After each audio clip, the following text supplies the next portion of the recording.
អ្នកលក់ខ្ញុំជូនគេថា5បតតទន្ទិញឲ្យស្ទាត់ភ្ញៀវអ្នកនឹងកើនច្រើនជាងមុនញញឹមជាលៀបទៀងត្រង់ជាទ្របមេត្តាជាយានអធិស្ស្រ័យជាពន្លឺញាតជារបងទី1ញញឹមជាលៀបគ្រូខ្ញុំក៏ផ្ដាំថាមនុស្សមិនចេះញញឹមកុំសង្ឃឹមការលក់ដូរហើយមនុស្សមិនថ្លៃថ្នូរកុំសង្ឃឹមសេរីសុស្ដីមនុស្សមិនចេះញញឹមលក់មិនដាច់ទេញញឹមគឺជាជំងឺឆ្លង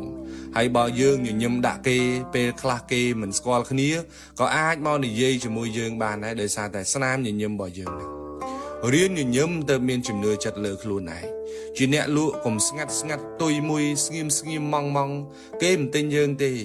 អញ្ចឹងគេថាទី1នេះគឺញញឹមជាលៀប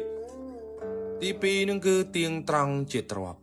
ភ្ញៀវគឺជាទ្របរបស់អ្នកលក់មានភ្ញៀវគឺមានលុយនៅលើโลกនេះភ្ញៀវ